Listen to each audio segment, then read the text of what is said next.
میں کالج سے واپس آ کر ابھی منہ ہاتھ دھو کر کھانا کھانے بیٹھی ہی تھی کہ ہمارے محلے میں 4-5 گاڑیاں ایک دم کھڑی ہوئیں اور چند لوگ جن کے ہاتھوں میں بندوقیں تھیں ہمارے گھر میں داخل ہو گئے اور آ کر سیدھا میری امی پر پستول تان لی اور مجھے کہا اسی وقت تم ہمارے ساتھ چلو۔ امی کی جان کی خاطر میں ان کے ساتھ چلی گئی۔ پیچھے امی تڑپتی رہی۔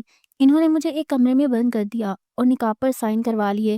رات کو جو شخص میرے کمرے میں داخل ہوا تو میرے ہوش اڑ گئے، کیونکہ وہ دن میری زندگی کا سب سے عام سا دن لگ رہا تھا، لیکن شاید یہ میرے نصیب کا وہ لمحہ تھا جو سب کچھ بدلنے والا تھا۔ میں کالج سے واپس آئی تو معمول کے مطابق سیدھا کچن میں گئی۔ امی نے دوپہر کے کھانے کی تیاری مکمل کر رکھی تھی۔ میں نے جلدی سے ہاتھ دھوئے اور کھانے کی میز پر بیٹھ گئی۔ امی تھوڑی تھکی ہوئی لگ رہی تھی۔ میں نے انہیں چھیڑتے ہوئے کہا، امی آپ بھی آرام کیا کریں، بس کام کام اور کام۔ انہوں نے مسکرا کر جواب دیا، بیٹی تمہارے خوابوں کو پورا کرنے کے لیے محنت تو کرنی پڑے گی نا۔ یہ الفاظ میرے لیے ہمیشہ ہمت کا ذریعہ تھے، لیکن اس دن یہ آخری بار تھا جب میں نے اپنی ماں کی سکون بھری مسکراہٹ دیکھی تھی۔ کھانے کے دوران باہر اچانک گاڑیوں کے رکنے کی آواز آئی۔ پہلے تو میں نے دھیان نہیں دیا، لیکن پھر کسی کی زور سے دروازہ کھٹکانے کی آواز آئی۔ امی نے چونک کر میری طرف دیکھا اور ان کے چہرے پر خوف واضح ہو گیا۔ زہرا بیٹا کمرے میں چلی جا، امی نے گھبرا کر کہا۔ لیکن امی کیا ہوا؟ میں نے پوچھا۔ بس جلدی جا، ان کی آواز کانپ رہی تھی۔ میں نے ان کی بات ماننے کی کوشش کی، لیکن جیسے ہی میں اٹھ کر کمرے کی طرف جانے لگی، دروازہ ایک زوردار دھماکے سے کھل گیا۔ 4 یا 5 لوگ اندر داخل ہوئے اور ان سب کے ہاتھوں میں بندوقیں تھیں۔ میں نے پہلے کبھی ایسا منظر نہیں دیکھا تھا۔ میرے پاؤں تلے سے تو زمین ہی نکل گئی۔ امی نے آگے بڑھ کر مجھے اپنے پیچھے چھپا لیا، لیکن ان میں سے ایک آدمی نے فوراً امی پر پستول تان لی۔ زہرا کہاں ہے؟ اس کی آواز دھاڑ کی طرح گونجی۔ میں تمہیں کچھ نہیں بتاؤں گی، امی نے ہمت کے ساتھ کہا، لیکن ان کی آنکھوں میں خوف صاف نظر آ رہا تھا۔ ہمیں مجبور نہ کرو ورنہ تمہاری جان لے لیں گے، اس آدمی نے سخت لہجے میں کہا۔ مجھے لگا جیسے وقت رک گیا ہو، میری ماں کی زندگی خطرے میں تھی۔ میں نے آگے بڑھ کر کہا، رکے، میں ہوں زہرا۔ اسی لمحے میری ماں نے میرا ہاتھ پکڑ لیا۔ نہیں بیٹا مت جاؤ۔ ان کی آنکھوں میں آنسو تھے، لیکن ان کا ہاتھ کانپ رہا تھا۔ امی مجھے جانا ہوگا، آپ کی زندگی میرے لیے سب سے زیادہ اہم ہے۔ میری آواز کانپ رہی تھی، لیکن میں نے خود کو مضبوط ظاہر کرنے کی کوشش کی۔ انہوں نے مجھے بازو سے پکڑا اور زبردستی اپنے ساتھ گھسیٹتے ہوئے گھر سے باہر لے گئے۔ میری ماں دروازے پر کھڑی چیختی رہ گئی، میری بچی کو مت لے کر جاؤ، خدا کے لیے اسے چھوڑ دو۔ ان کی آواز میرے دل کو چیر رہی تھی، لیکن میں بے بس تھی۔ ان آدمیوں نے مجھے گاڑی میں دھکیل دیا اور فوراً وہاں سے نکل گئے۔ گاڑی کے اندر خوف اور خاموشی کا عجیب سا امتزاج تھا۔ میرے ارد گرد بیٹھے لوگ درندوں جیسے لگ رہے تھے۔ ان کے چہرے پر سندلی تھی اور آنکھوں میں بے حسی۔ میں نے ہمت کر کے ایک آدمی سے پوچھا، مجھے کہاں لے کر جا رہے ہو؟ اس نے مسکراتے ہوئے کہا، تم جلد ہی جہاں جاؤ گی۔ اس وقت میرے دل میں صرف ایک ہی سوال تھا، آخر میرے ساتھ یہ سب کیوں ہو رہا ہے؟ میری زندگی ایک لمحے میں بدل گئی تھی اور مجھے کوئی اندازہ ہی نہیں تھا کہ میں کس طوفان کی طرف بڑھ رہی ہوں۔ گاڑی کی کھڑکی سے باہر دیکھتے ہوئے میں نے اپنی ماں کا آخری منظر یاد کیا، ان کے آنسو، ان کی چیخیں، ان کی وہ کمزور آواز جو میرے لیے پکار رہی تھی۔ میرے دل میں ایک عجیب سا درد اٹھا تھا۔ مجھے نہیں معلوم تھا آگے کیا ہونے والا ہے، لیکن ایک بات یقینی تھی، میرا سکون ہمیشہ کے لیے مجھ سے چھین لیا گیا تھا۔ گاڑی کا ہر جھٹکا میرے اندر خوف کی ایک نئی لہر پیدا کر رہا تھا۔ میرے ارد گرد بیٹھے لوگ خاموش تھے، لیکن ان کی نظریں مسلسل مجھ پر تھیں، جیسے میں کوئی شکار ہوں جو ابھی ان کے ہاتھ لگا ہے۔ میرا دل کسی پنجرے میں بند پرندے کی طرح تڑپ رہا تھا، لیکن میری زبان بے بسی کی زنجیروں میں جکڑی ہوئی تھی۔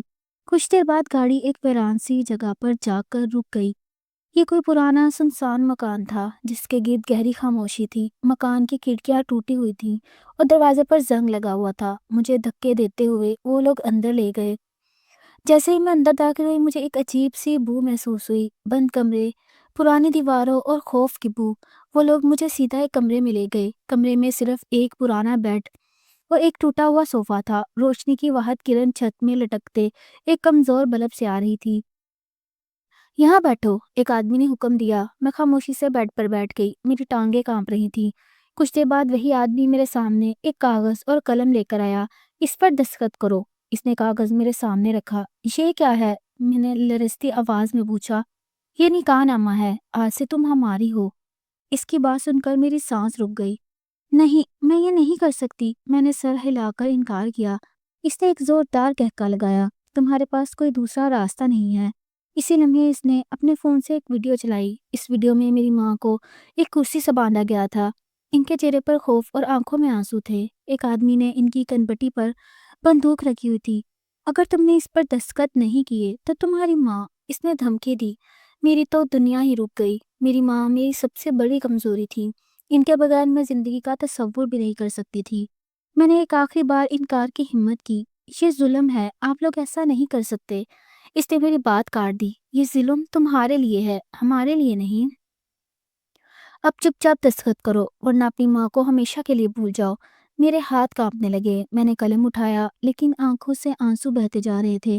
دل میں ایک طوفان برپا تھا۔ میں نے سوچا، کیا میری ماں کے لیے یہ قربانی دینا صحیح ہے؟ کیا یہ نکاح حقیقت میں نکاح کہلائے گا؟ بے بسی کے عالم میں میں نے کاغذ پر دستخط کر دیے۔ میری انگلیاں لرز رہی تھیں اور دل میں ایک عجیب سا درد تھا۔ جیسے بھی میں نے دستخط کیے وہ سب لوگ خاموش ہو گئے، جیسے انہوں نے کوئی بہت بڑی کامیابی حاصل کی ہو۔ اب تم ہماری ہو، ایک آدمی نے کہا اور کاغذ لے کر کمرے سے نکل گیا۔ میں بیڈ پر گر گئی اور میرے آنسو میرے چادر میں جذب ہونے لگے۔ رات کا وقت ہو چکا تھا۔ باہر کسی کی آہٹ سنائی دی۔ کمرے کا دروازہ کھلا اور وہی آدمی دوبارہ اندر آیا۔ اس کے ہاتھ میں ایک ٹرے تھی جس میں کھانے کا سامان رکھا تھا۔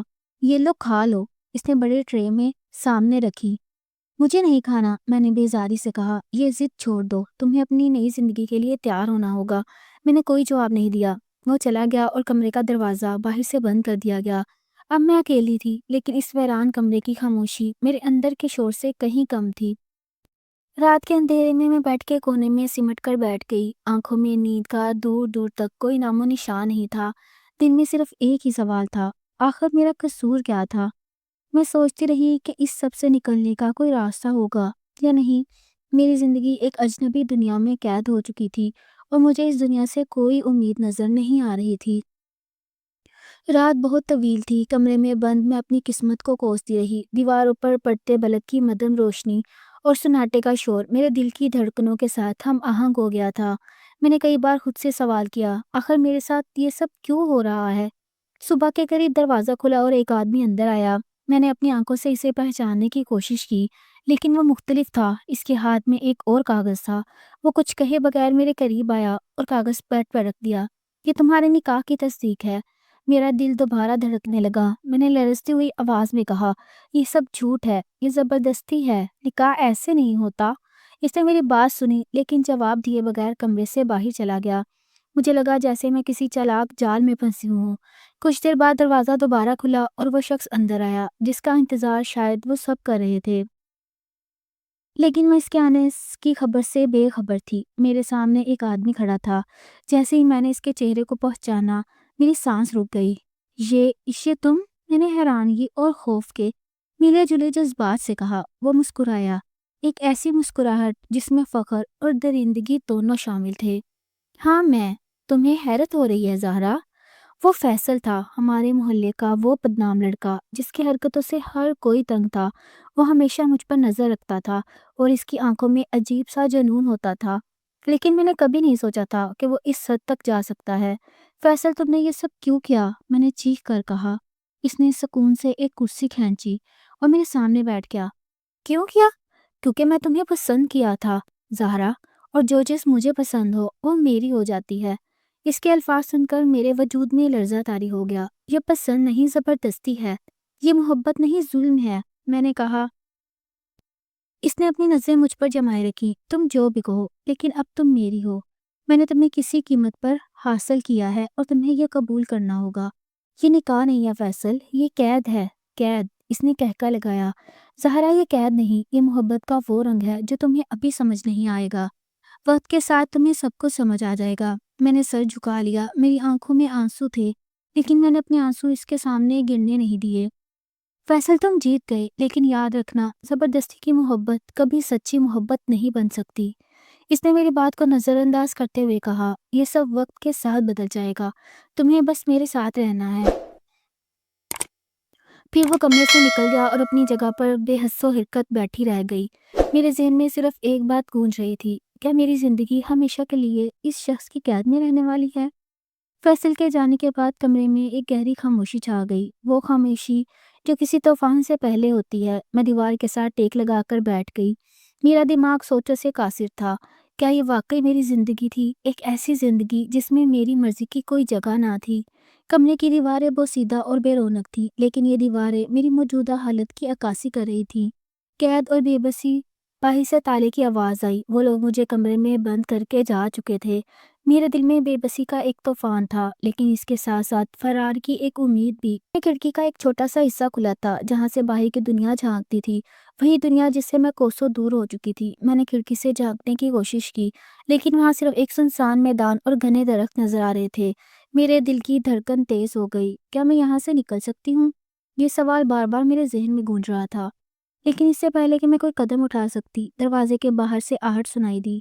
کھانا لے کر آئے ہیں، دروازہ کھولو۔ ایک سخت آواز آئی۔ دروازہ کھلا اور ایک عورت اندر آئی۔ اس کے ہاتھ میں ایک ٹرے تھی جس میں روٹی اور سالن رکھا ہوا تھا۔ اس نے ٹرے میز پر رکھی اور مجھے عجیب نظروں سے گھورنے لگی۔ کھا لو، تمہیں بھوکا رہنے کا کوئی فائدہ نہیں۔ میں نے اس کی طرف دیکھ کر کہا، یہ سب کیوں ہو رہا ہے؟ تم لوگ مجھے کیوں قید کیے ہوئے ہو؟ اس نے میری بات کا جواب دیے بغیر دروازہ بند کر دیا اور باہر چلی گئی۔ کھانے کی خوشبو نے مجھے احساس دلایا کہ میں بہت بھوکی تھی، لیکن میری روح کا کرب اتنا شدید تھا کہ میرا دل کھانے کی طرف نہیں جا رہا تھا۔ میں نے خود کو بیڈ پر گرا دیا اور آنکھیں بند کر لیں۔ رات کے وقت فیصل دوبارہ کمرے میں آیا۔ اس کے ہاتھ میں ایک چابی تھی۔ یہ تمہارا کمرہ ہے زہرا، اور تمہیں یہاں رہنے کی عادت ڈالنی ہوگی۔ میں نے غصے سے کہا، عادت؟ کیا زبردستی محبت کرنے کا یہ طریقہ ہے؟ اس نے سکون سے کہا، یہ محبت کا پہلا قدم ہے، تم وقت کے ساتھ سب سمجھ آؤ گی۔ فیصل، میں تم سے کبھی محبت نہیں کر سکتی، تم نے جو کیا وہ سب کچھ غلط ہے۔ اس نے میری بات کو نظر انداز کرتے ہوئے کہا، وقت سب کچھ ٹھیک کر دے گا۔ پھر وہ چلا گیا۔ اس کے جانے کے بعد میں نے خود کو کمرے میں قید محسوس کیا۔ باہر نکلنے کا ہر راستہ بند تھا۔ اگلے دن میں نے کھڑکی کے پاس جا کر باہر کے منظر کو غور سے دیکھا۔ درختوں کے پیچھے ایک کچا راستہ نظر آ رہا تھا۔ شاید یہی راستہ میرا ہو سکتا تھا۔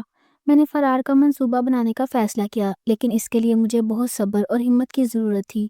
میں جانتی تھی کہ یہ آسان نہیں ہوگا، لیکن میں نے اپنے دل میں عہد کر لیا کہ میں اس قید سے آزاد ہو کر رہوں گی۔ زہرا نے اپنے کمرے میں موجود ہر چھوٹے موقع کا جائزہ لیا۔ وہ کھڑکی سے باہر دیکھنے والے راستے کو فرار کا ایک امکان سمجھتی تھی۔ اسی دوران فیصل اور اس کے ساتھیوں کا رویہ بدستور حاکمانہ تھا۔ زہرا ہر لمحہ اپنی ہمت کو ٹوٹنے سے بچانے کی کوشش کرتی رہی۔ ایک دن کمرے کی صفائی کے دوران اسے ایک پرانی سیل فون بیٹری اور ایک دھاتی تار ملی۔ وہ ان چیزوں کو فرار کے اپنے منصوبے میں استعمال کرنے کے بارے میں سوچنے لگی۔ فیصل کا رویہ زہرا کے لیے دن بدن مزید ناقابل برداشت ہو رہا تھا۔ وہ زہرا کو اپنے قریب لانے کی کوشش کرتا رہا، لیکن زہرا کی نفرت اور انکار سے اسے مزید غصہ دلا رہے تھے۔ وہ زہرا کو اپنی ملکیت سمجھنے لگا تھا اور اس کا جنون خطرناک حد تک بڑھ چکا تھا۔ زہرا کو قید میں ایک عورت ملی جس کا نام شاہدہ تھا۔ وہ فیصل کے گروہ میں کام کرتی تھی، لیکن زہرا کے ساتھ ہمدردی رکھتی تھی۔ شاہدہ نے زہرا کو یقین دلایا اگر وہ خود پر بھروسہ کرے تو اس قید سے آزاد ہونے کا موقع ضرور ملے گا۔ شاہد کے ذریعے زہرا کو کچھ اہم معلومات ملیں، فیصل کے گروہ کی کمزوریاں اور اس جگہ کا نقشہ۔ زہرا نے اپنی ہمت جمع کی اور رات کے وقت کھڑکی کے راستے فرار ہونے کی کوشش کی، لیکن فرار کی یہ پہلی کوشش ناکام رہی۔ فیصل کے ایک ساتھی نے اسے پکڑ لیا اور فیصل نے سخت غصے میں زہرا کو کمرے میں بند کر دیا۔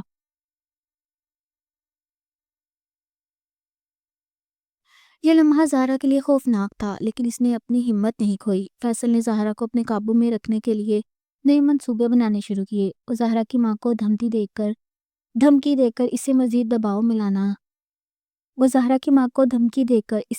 دباؤ ملانے کی کوشش کرتا رہا۔ زہرا کی ماں کی حالت خراب ہو رہی تھی اور زہرا یہ سب جانتے ہوئے بھی بے بسی محسوس کر رہی تھی۔ شاہدہ نے زہرا کو ایک خفیہ چابی دی جو کمرے کا دروازہ کھول سکتی تھی۔ یہ موقع زہرا کے لیے بہت قیمتی تھا۔ شاہدہ نے اسے بتایا کہ گروہ کے لوگ اگلی رات ایک بڑے کام کے لیے نکلیں گے اور وہی وقت فرار کے لیے سب سے مناسب ہوگا۔ اگلی رات زہرا نے شاہدہ کی مدد سے دروازہ کھولا اور چپکے سے کمرے سے نکل گئی۔ اس نے اپنی ماں کی ویڈیو کے ذریعے معلوم کی گئی جگہ کو یاد کرتے ہوئے اس ہمت میں دوڑ لگا دی، لیکن راستے میں فیصل کے دو آدمیوں نے اسے دیکھ لیا۔ ایک خطرناک تعاقب شروع ہوا جس میں زہرا اپنی جان بچانے کی پوری کوشش کرتی رہی۔ زہرا نے گاؤں کے قریب پہنچ کر مدد کے لیے آواز لگائی۔ گاؤں کے کچھ لوگوں نے پولیس کو اطلاع دی۔ پولیس بر وقت پہنچ گئی اور فیصل کے گروہ کے خلاف کارروائی شروع کر دی گئی۔ فیصل اور اس کے ساتھیوں نے بھاگنے کی کوشش کی، لیکن زہرا کی نشاندہی پر وہ گرفتار ہو گئے۔ پولیس نے زہرا کو اس کی ماں کے پاس پہنچا دیا۔ ماں اور بیٹی کا ملنا کسی معجزے سے کم نہ تھا۔ زہرا کی ماں کی صحت خراب ہو چکی تھی، لیکن اپنی بیٹی کو زندہ اور آزاد دیکھ کر ان کی حالت میں بہت بہتری آنے لگی۔ زہرا نے اپنی ماں کو یقین دلایا کہ اب وہ کبھی نہیں چھوڑ کر جائے گی۔ زہرا نے فیصل اور اس کے ساتھیوں کے خلاف قانونی کارروائی شروع کی۔ عدالت میں زہرا نے اپنی پوری کہانی پوری ہمت کے ساتھ سنائی، جس نے سب کو جھنجھوڑ کر رکھ دیا۔ فیصل کو سخت سزا دی گئی اور زہرا نے اپنی جیت کا ان تمام لڑکیوں کے لیے ایک مثال بنایا جو ظلم سہنے پر مجبور ہوتی ہیں۔ فیصل کی قید سے آزاد ہونے کے بعد زہرا نے اپنی تعلیم دوبارہ شروع کی۔ وہ مضبوط اور خود مختار اور پر اعتماد بن چکی تھی۔ اس نے اپنی کہانی کو دوسروں کے لیے سبق اور تحریک بنایا۔ زہرا نے زندگی کو ایک نئے زاویے سے دیکھنا شروع کیا اور اپنی ماں کے ساتھ ایک پرامن اور خوشحال زندگی گزارنے کا عہد کیا۔ ناظرین، زہرا کی کہانی اس بات کا ثبوت ہے کہ ہمت، صبر اور صحیح وقت پر فیصلہ لینے سے انسان سب سے بڑے ظلم کو بھی شکست دے سکتا ہے۔ یہ کہانی ہمیں یہ سکھاتی ہے کہ مشکلات چاہے جتنی بڑی ہوں، آزادی اور انصاف کے لیے جدوجہد کبھی رائیگاں نہیں جاتی۔